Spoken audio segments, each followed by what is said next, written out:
Welcome to Dream Tales Sleep Stories. Tonight's reading is The Sneeze Fortune Teller.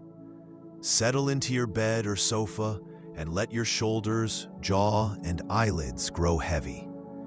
Inhale slowly, 1, 2, 3, and sigh the air away, allowing the day to fade into quiet dark. With every soft inhale, you invite fresh English phrases. With every gentle exhale, stray thoughts drift farther off. Behind my voice flows a gentle melody, renowned for guiding the mind toward deep relaxation. Keep your eyes closed or follow the captions, whichever feels right. Simply receive the rhythm and resonance of the language. Deep in rest, tonight's phrases will take root like seeds, ready to bloom into stronger English skills with the morning light. When you feel settled, hold that unhurried breath and allow yourself to drift into the tale. The Sneeze Fortune Teller begins now, and when the story's final line has faded, the music will linger a little longer, carrying you gently deeper into sleep. The Sneeze Fortune Teller.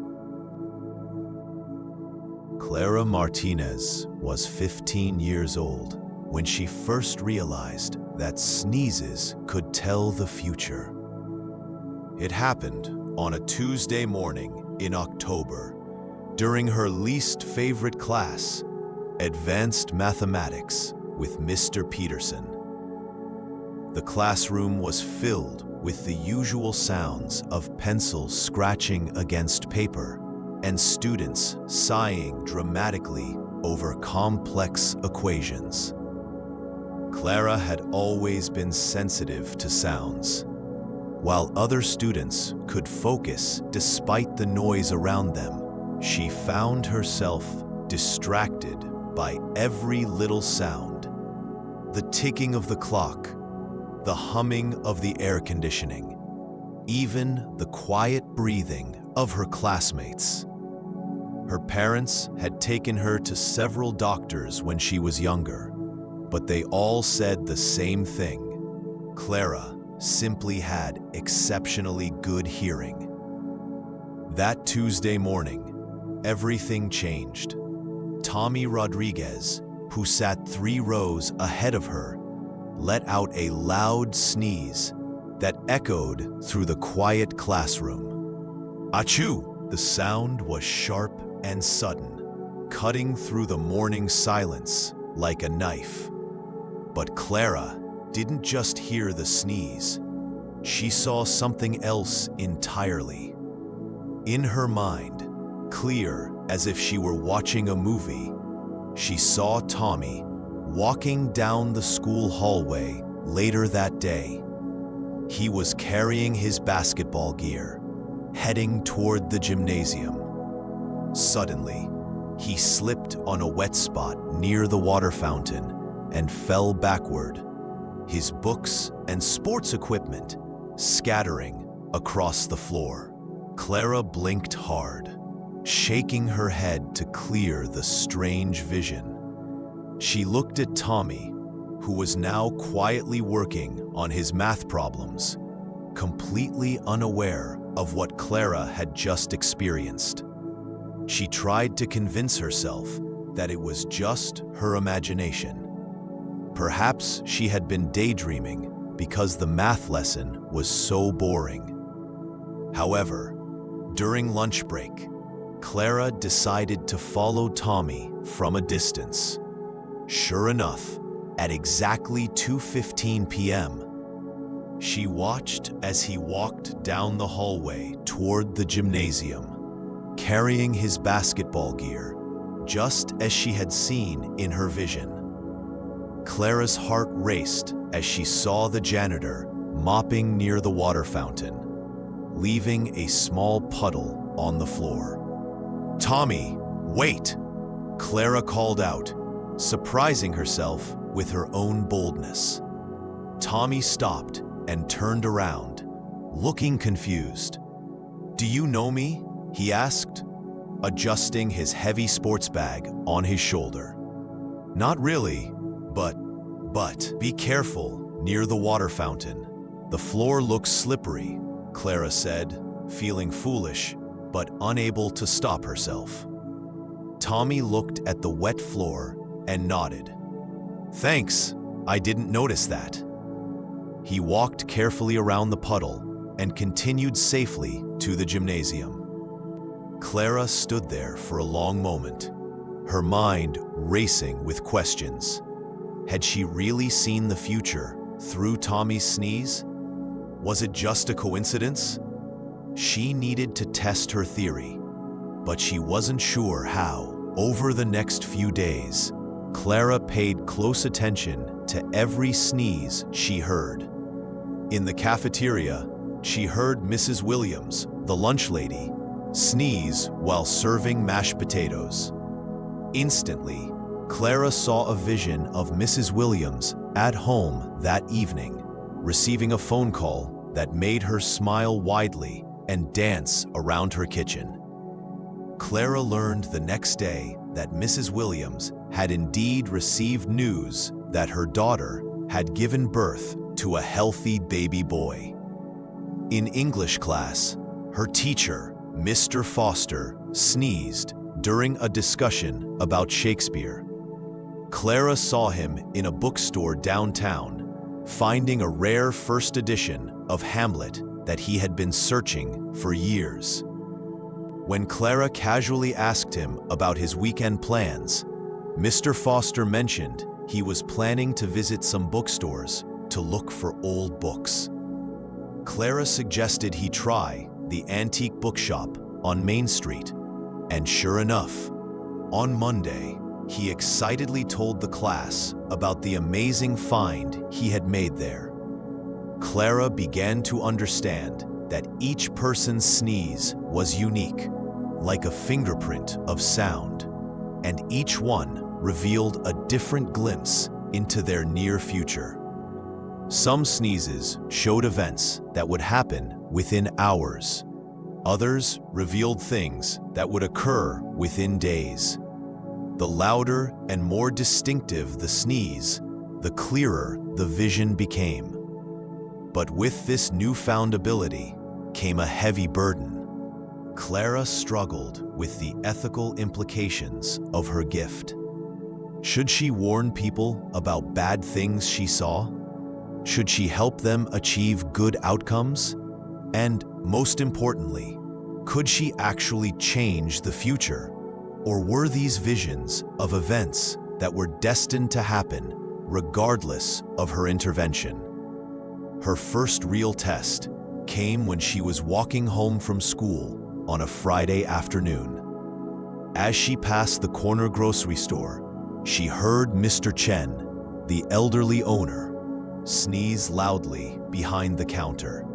The vision that followed made Clara's blood run cold. She saw Mr. Chen closing the store late that night, walking to his car in the empty parking lot, when two masked figures approached him and demanded money.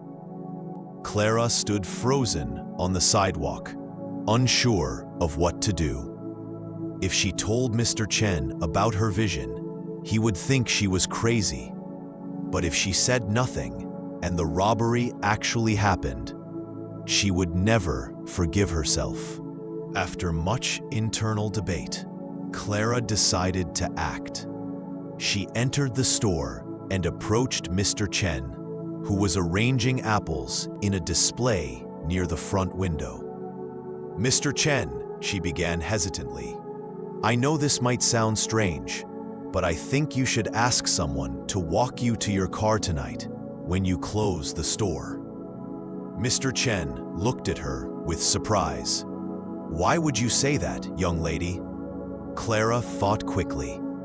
I saw some suspicious people hanging around the parking lot earlier. They looked like they might be planning something. Maybe you could ask Officer Martinez to check the area when you're ready to leave. Mr. Chen nodded thoughtfully. Thank you for telling me. I will call the police station before I close tonight." That evening, Clara anxiously waited by her bedroom window, which had a view of the grocery store parking lot. At 9 p.m., she saw Mr. Chen exit the store with Officer Martinez beside him.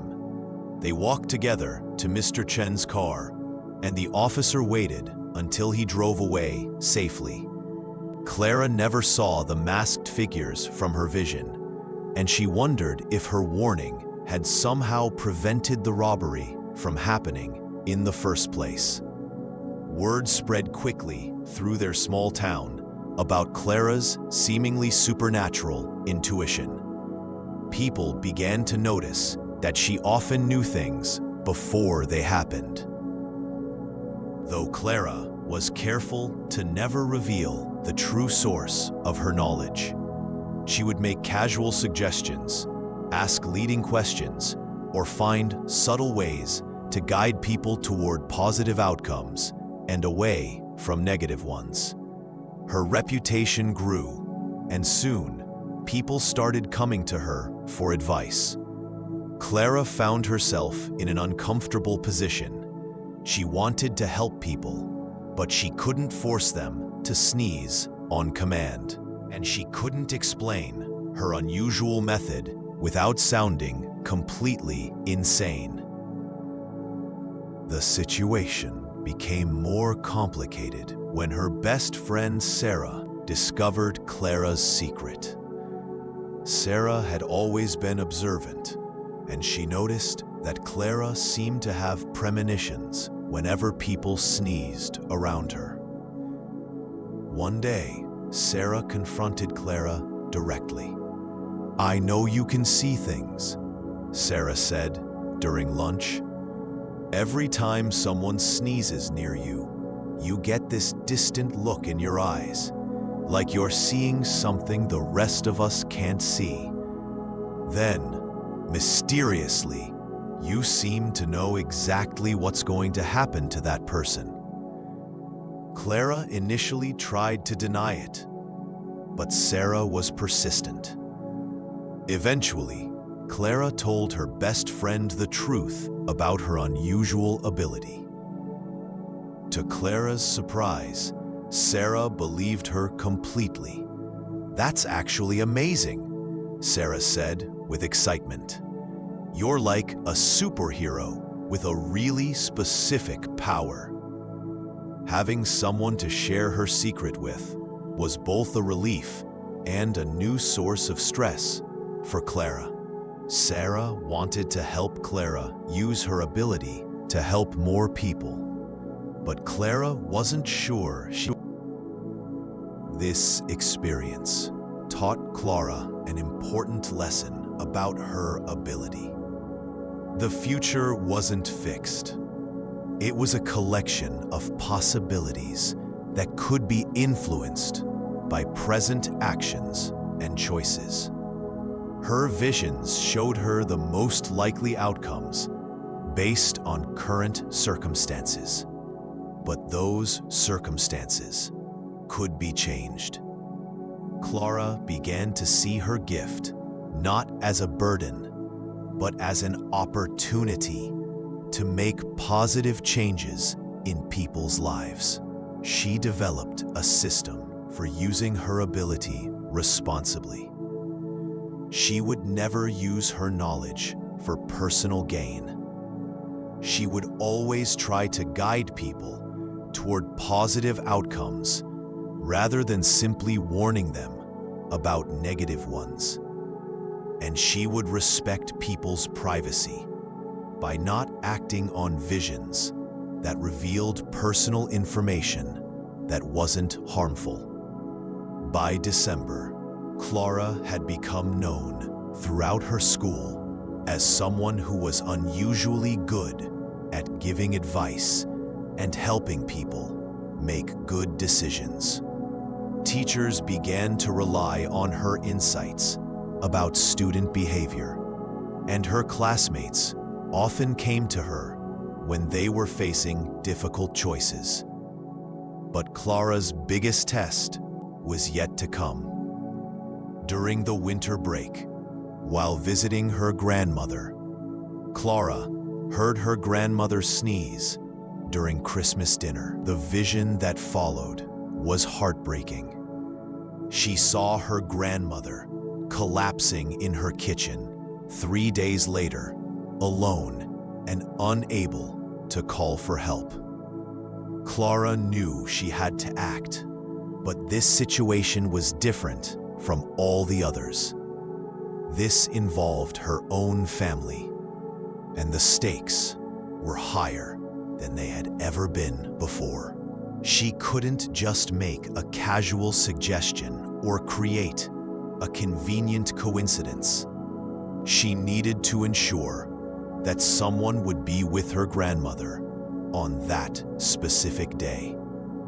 Clara spent the rest of Christmas dinner observing her grandmother carefully.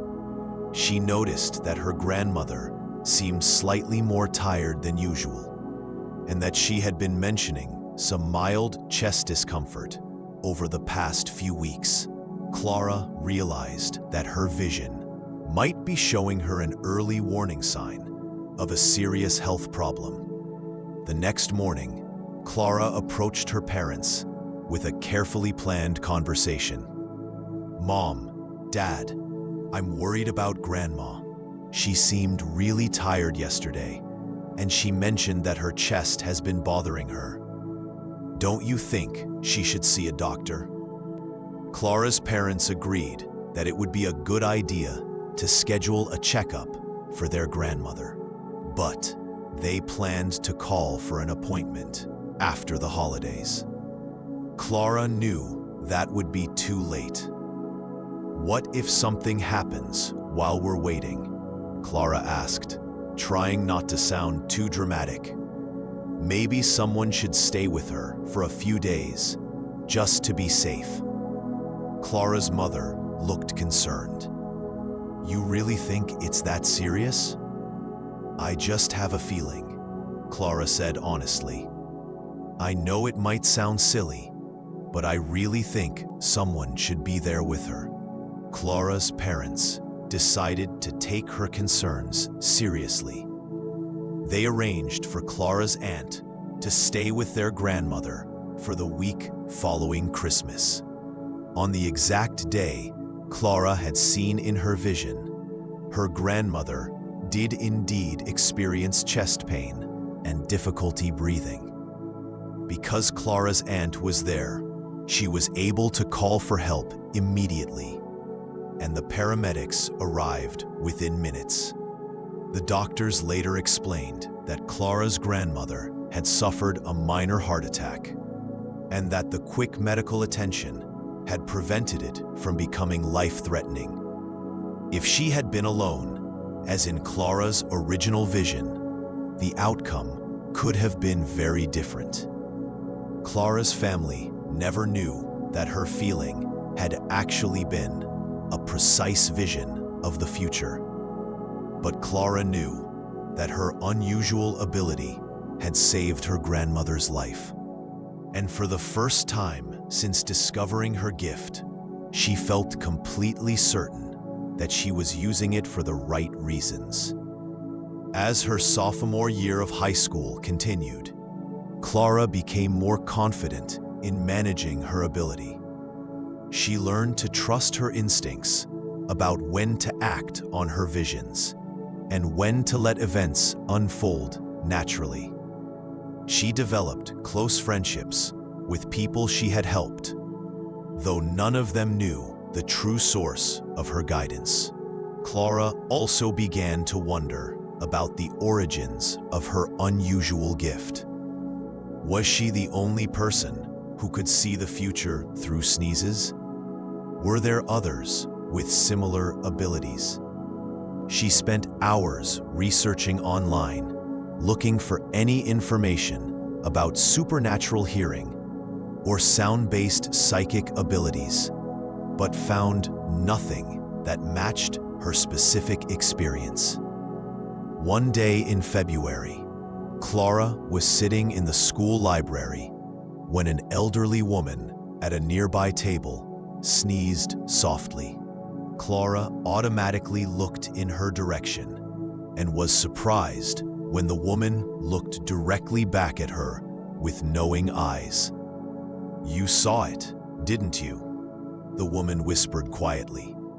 Clara's heart raced. "Saw what?" "Whatever my sneeze just showed you," the woman said with a gentle smile. "I'm Mrs. Henderson, the substitute librarian, and I know exactly what gift you have, because I used to have it too." Clara stared at the woman in amazement. "You could see the future through sneezes?" Mrs. Henderson nodded. "For nearly 40 years, until my hearing began to fade, I've been waiting for someone like you to appear. There are always one or two people in every generation who have this particular sensitivity to the vibrations of human sound." Mrs. Henderson explained that Clara's ability was rare, but not unique. Throughout history, there had been individuals who could interpret various types of human sounds as glimpses into the future.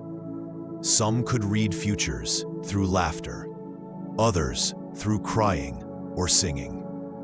Sneezes, Mrs. Henderson explained, were particularly powerful because they were involuntary and came from deep within a person's body, carrying with them the strongest vibrations of their life energy. "The most important thing," Mrs. Henderson told Clara, "is to remember that the future is always changeable. Your visions show you possibilities, not certainties. The responsibility of someone with your gift is not to predict the future, but to help guide it in positive directions." Mrs. Henderson became Clara's mentor, teaching her advanced techniques for interpreting her visions and helping her develop a philosophy for using her abilities ethically. Clara learned that she could sometimes influence the clarity of her visions by focusing her attention in specific ways, and that certain environmental factors, like the acoustics of a room or the time of day, could affect how much detail she could see. Most importantly, Mrs. Henderson taught Clara that her gift came with the responsibility to help others grow and learn, not simply to solve their problems for them. The goal, Mrs. Henderson explained, is to provide people with the information they need to make better choices, not to make those choices for them. As spring arrived, Clara began to see her junior year approaching with a new sense of purpose. She had learned to balance her unusual ability with the normal challenges of being a teenager. She maintained good grades, developed strong friendships, and even began dating a classmate named David, who appreciated her thoughtful nature and good instincts, though he never suspected the supernatural source of her insights. Clara's relationship with her family also deepened as she became more confident in trusting her intuitions. Her parents began to rely on her judgment in family decisions, and her little brother Miguel often came to her for advice about school and friends. Clara was careful never to base her guidance solely on her visions, but rather to use her gift as one source of information among many. The most significant change in Clara's life was her growing sense of connection to something larger than herself. She began to see her ability not as a random genetic quirk, but as a purposeful gift that connected her to the flow of energy and possibility that moved through all human lives.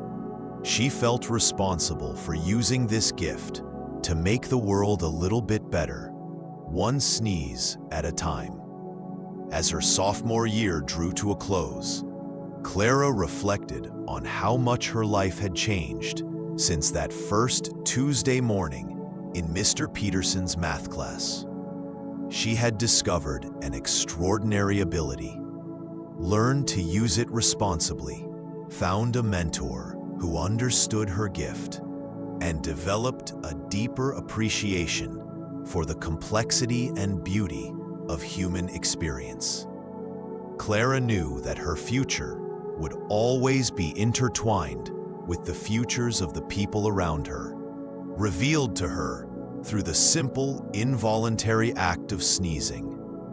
She looked forward to the years ahead, knowing that each sneeze she heard would bring new opportunities to help, to guide, and to make a positive difference in the lives of others.